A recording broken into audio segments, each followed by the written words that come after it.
আপনারা সকলেই জানেন কিছুদিন আগেই সাভার, গাজীপুর এবং যেই জায়গাগুলোতে আমাদের কারখানাগুলো আছে, বিশেষ করে পোশাক শ্রমিকদের কারখানা, সেখানে ভীষণ রকম গোলমাল হয়েছে। পুলিশ নির্বিচারে গুলি চালিয়েছে।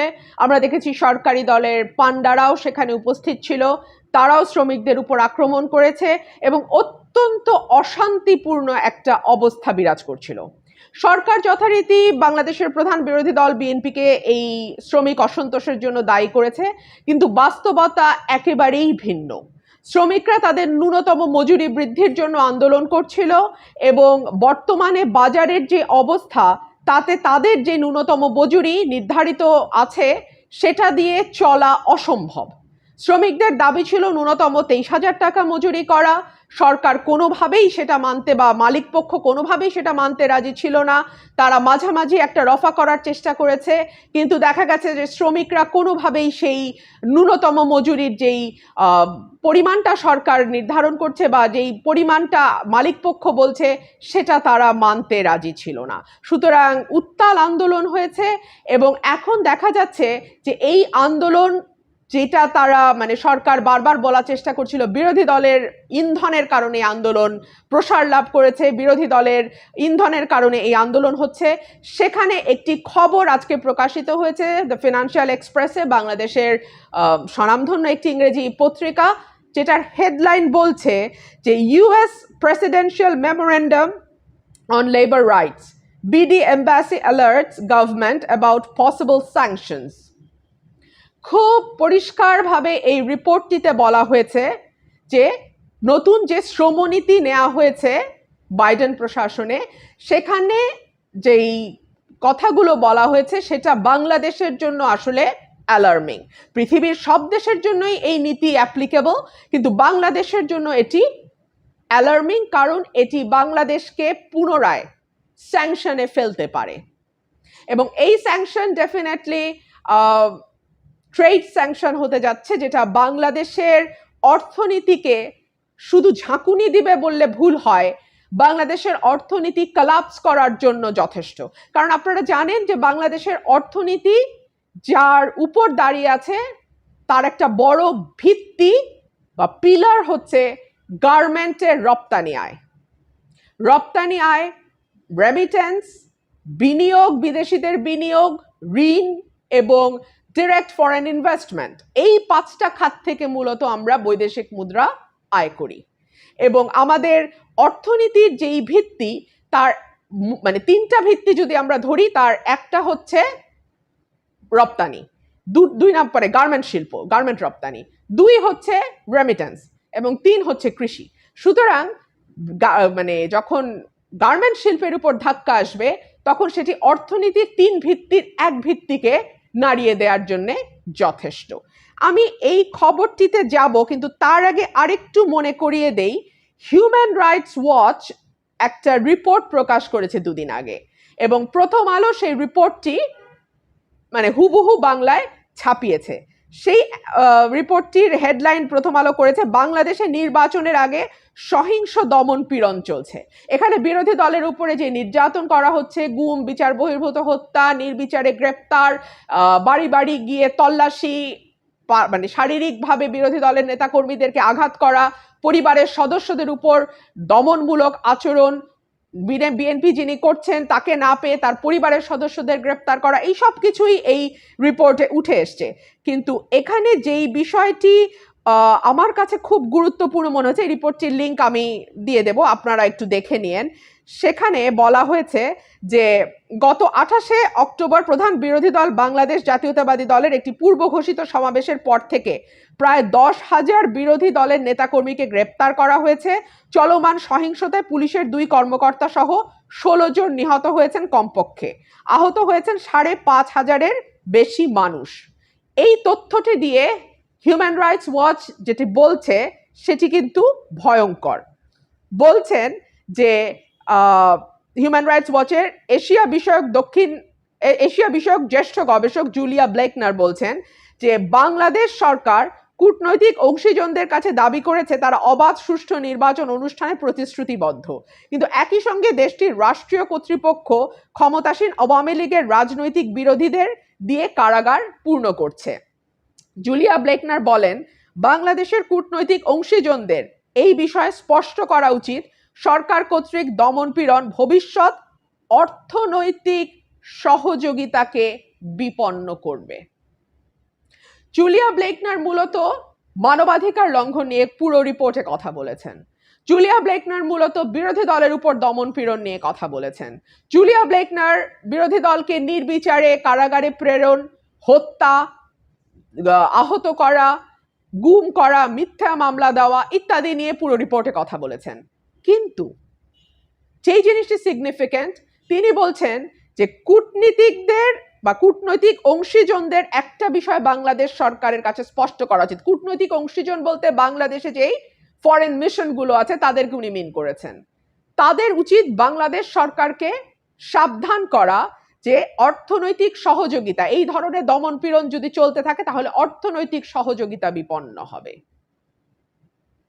অর্থাৎ কূটনীতিক ভাষায় খুবই সফটলি বাট ভেরি ক্লিয়ারলি বাংলাদেশের অর্থনীতির উপর যে একটি ধাক্কা আসতে যাচ্ছে এই দমনপীড়নের ফলে, সেই ব্যাপারটি তিনি পরিষ্কার করেছেন। এখন আবার আমি ফিরে আসি আমাদের ফাইন্যান্সিয়াল এক্সপ্রেসের যেই রিপোর্ট হয়েছে সেখানে বলা হচ্ছে যে Bangladesh could be one of the targets for stringent measures such as sanctions, trade penalties and visa restrictions threatened in the US presidential memorandum on labor rights, alerts the country's mission in Washington. Labour right নিয়ে তাদের যেই পরিকল্পনা, সেখানে sanction হতে পারে, trade penalty হতে পারে, কিংবা ভিসা রেস্ট্রিকশন হতে পারে, এবং তার একটা টার্গেট হতে পারে বাংলাদেশ, মানে বাংলাদেশের সরকার। এই ব্যাপারে খুব ক্লিয়ারলি বলা হচ্ছে। Although the labor rights edict is applicable globally, not specifically meant for Bangladesh, weeks of labor unrest in the ready-made garment industry over better pay demands and subsequent violent clashes with police that left at least 4 workers dead prompted the Bangladesh embassy in Washington to raise alarm to Dhaka. কিছুদিন আগে যে শ্রমিক সংঘর্ষের কথা আমি বলছিলাম সেই ব্যাপারে বলা হয়েছে, এবং বলা হয়েছে সেই সংঘর্ষে 4 জন শ্রমিক মারা গেছেন, এবং এই ব্যাপারে ওয়াশিংটনে যে বাংলাদেশি এম্বাসি আছে তারা ঢাকাকে তাদের কনসার্ন জানাচ্ছে। The mission has interpreted the mid-November US presidential memorandum as a signal of potential action from the economic superpower, Bangladesh's single largest apparel export destination, that could touch Bangladesh too. এই যে memorandum, বাইডেনের যেই শ্রমনীতি, যে memorandum তারা নতুন ঘোষণা করেছে, তার টার্গেট হতে পারে বাংলাদেশ, এবং বাংলাদেশের যেই সবচেয়ে বেশি রপ্তানি যেটা হয় গার্মেন্ট, তার উপরে এই নীতির আঘাত আসতে পারে। এবং সত্যিকার অর্থে আমি যে কথাটি দিয়ে শুরু করেছিলাম, গার্মেন্টের উপরে যদি আঘাত আসে, সত্যিকার অর্থে যেই সরকারি থাকুক না কেন তার পক্ষে এই আঘাত সহ্য করা কঠিন হবে। নভেম্বরের 20 তারিখে একটি চিঠি এসছে। In a letter to Commerce Ministry on November 20, the embassy noted that labor issues in Bangladesh were specifically quoted by the Secretary of State and the Acting Secretary of Labor at the launching ceremony of the memorandum. আপনারা ইতিমধ্যেই জানেন যে বাংলাদেশের কল্পনা আক্তারের কথা কিন্তু এই মেমোরেন্ডামটা যেদিন তারা আনুষ্ঠানিকভাবে ঘোষণা করে সেদিনই কল্পনা আক্তারের ব্যাপারে স্পেসিফিক্যালি বলা হয়েছে।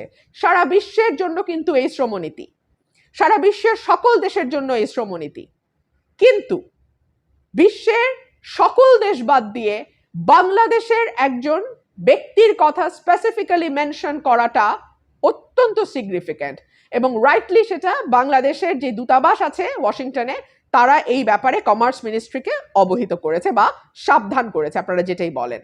The diplomatic mission forward that the government should take the memorandum into cognizance to alert any possible consequence on the country's RMG sector.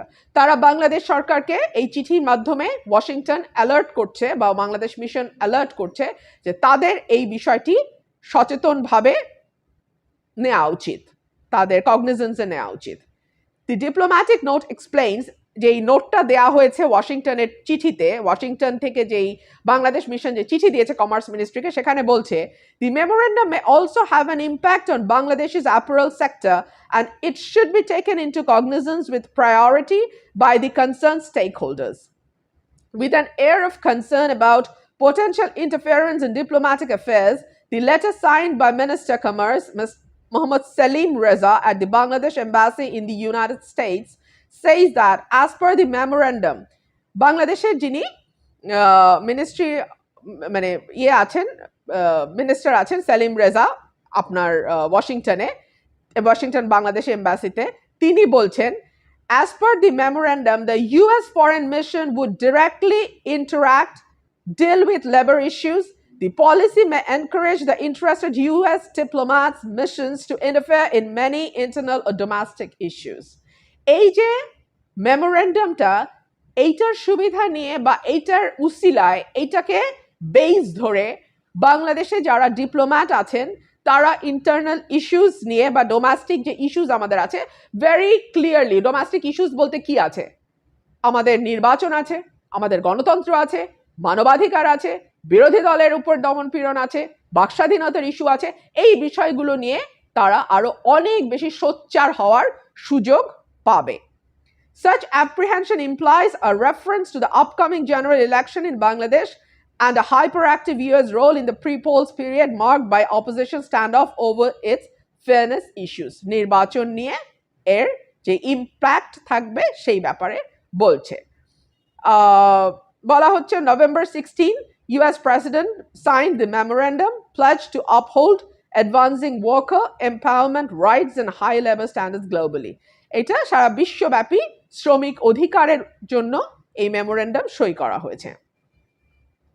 Elaborating on the memorandum, US Secretary of State Antony Blinken warned that sanctions, trade embargoes, and visa bans would be imposed on individuals who threaten, intimidate, or attack labor union leaders, labor rights activists, and labor organizations. Very clear.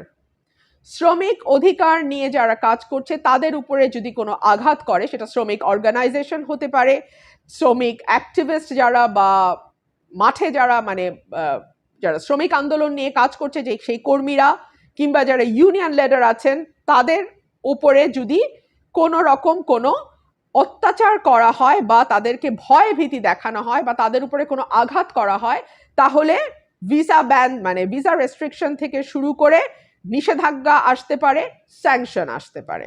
খুব পরিষ্কারভাবে বলা হচ্ছে। The Blinken cited the example of Kalpana Akhtar, very alarming. সারা পৃথিবীতে এত শ্রমিক আন্দোলন হচ্ছে, এত শ্রমিক সেখানে যুক্ত হচ্ছেন, বিভিন্ন জায়গায় তারা প্রাণও দিচ্ছেন, আঘাত পাচ্ছেন, কিন্তু স্পেসিফিক্যালি নাম করা হয়েছে কল্পনা আক্তারের, a Bangladeshi garment worker rights activist whom he credited with being alive due to US intervention. Very, very alarming. সে বেঁচেই আছে কেবলমাত্র যুক্তরাষ্ট্রের ইন্টারফারেন্সের কারণে। যুক্তরাষ্ট্র যদি সেখানে ইন্টারফেয়ার না করত বা যুক্তরাষ্ট্র যদি সেখানে ইন্টারভিন না করত বা যুক্ত না হতো বা সাদা বাংলায় নাক না গলাতো, তাহলে কল্পনা আক্তারের পক্ষে বেঁচে থাকা কঠিন ছিল। এবং বলছে the US is Bangladesh's single largest apparel buyer. We all know that যে বাংলাদেশের একক দেশ হিসেবে সবচেয়ে বেশি রপ্তানি আমেরিকাতে বা ইউএসএ হয়।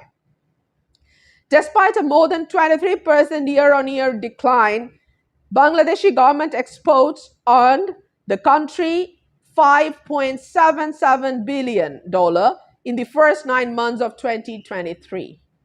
যদিও কমে আসছে রপ্তানি ধীরে ধীরে, তারপরেও এই বছর প্রথম 3 মাসে $5.77 বিলিয়ন এই পোশাক রপ্তানি থেকে আয় করেছে বাংলাদেশ।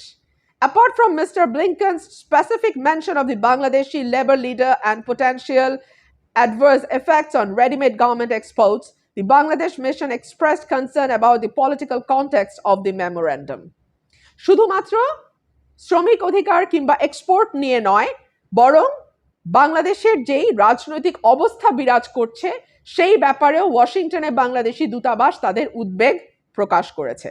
বলা হচ্ছে politics is behind what is said about labor rights in the memorandum and the US would try to use the political purpose in different ways, the letter reads. চিঠিটি বলছে শ্রমনীতি নিয়ে মেমোরেন্ডামে যাই বলা হোক না কেন, শ্রমিক অধিকার নিয়ে যাই বলা হোক না কেন, তার পিছনে আছে রাজনীতি। খুব পরিষ্কার, তার পেছনে আছে রাজনীতি। এবং বলা হচ্ছে যে US would try to use the political purpose in different ways. তারা তাদের এই পলিটিক্যাল পারপাসকে যেভাবে সম্ভব যে কোনোভাবে তারা ব্যবহার করতে চাইবে। তারপরে র্যাপিড অ্যাকশন ব্যাটালিয়নের উপর স্যাংশন এসছে, এগুলো বলেছে। বলা হচ্ছে ahead of Bangladesh's national election scheduled for the first week of January 2024, the US has also been consistently urging the government to ensure free fair polls in an unprecedented move this year. The US has announced visa নীতির কথা বলা হচ্ছে, বাংলাদেশের election নিয়ে তাদের যেই উদ্বেগ সেই ব্যাপারে বলা হচ্ছে এবং ইত্যাদি ইত্যাদি। মোট কথা তাদের যেই উদ্বেগ, বাংলাদেশ ওয়াশিংটনে বাংলাদেশ মিশনের যে উদ্বেগ, সেটা কমার্স মিনিস্ট্রিকে এই চিঠির মাধ্যমে খোলাখুলি এবং স্পষ্টভাবে জানানো হয়েছে। যার মধ্যে কথা হচ্ছে যদি বাংলাদেশের রাজনৈতিক পরিস্থিতি ঠিক না থাকে, যদি বাংলাদেশে একটি অবাধ সুষ্ঠু নির্বাচন নিশ্চিত না হয়, যদি বাংলাদেশে একটি গ্রহণযোগ্য নির্বাচনী পরিবেশ তৈরি না হয়, যদি বাংলাদেশে বিরোধী দলের উপরে যে দমনপীড়ন চলছে সেটি কন্টিনিউ করতে থাকে, it is very much likely যে এই নতুন মেমোরেন্ডামকে ইউজ করে বাংলাদেশে ভিসা নীতির পাশাপাশি, স্যাংশনের পাশাপাশি একটি ট্রেড স্যাংশন বা বাণিজ্য নিষেধাজ্ঞা আসতে পারে এবং এটা সমূহ সম্ভাবনা আছে। এই মেমোরেন্ডাম যেদিন ঘোষিত হয় সেদিন বাংলাদেশি একজন শ্রমিকের কথাই স্পেসিফিক্যালি বলা হচ্ছে। এর মধ্যে আরেকটা রিপোর্ট এসছে প্রথম আলোতে, আমি সেই রিপোর্টের হেডলাইনটা একটু বলি। যুক্তরাষ্ট্র কি রাজনৈতিক বৈরিতা থেকে নতুন শ্রমনীতি তৈরি করছে? আমি এটি আমার কমেন্ট ইয়েতে দিয়ে দেব। 28শে নভেম্বর এটি প্রকাশিত হয়েছে এবং এখানে বলা হচ্ছে ILO বারবার বাংলাদেশের শ্রম অধিকার এবং বাংলাদেশের শ্রমিকদের যেই পরিবেশ সেটা নিয়ে তাদের অসন্তোষ জানিয়েছে। কিছুদিন আগে ইউরোপিয়ান ইউনিয়ন থেকে বাংলাদেশে তাদের যেই ভিজিটাররা এসেছিলেন তারাও কিন্তু তাদের অসন্তোষ জানিয়ে গেছেন। সুতরাং সার্বিকভাবে বাংলাদেশের শ্রম খাতকে বা শ্রম খাতের যেই পরিবেশ এবং শ্রমিকদের যে অধিকার এবং কিছুদিন আগে শ্রমিকদের উপরে যে দমন নীতি সরকার চালিয়েছে, এই সকল কিছুকে ব্যবহার করে যদি নির্বাচনী পরিবেশ সঠিক না হয়, এই সকল কিছুকে ব্যবহার করে একটি বাণিজ্য নিষেধাজ্ঞা ব্যাপারে আশঙ্কা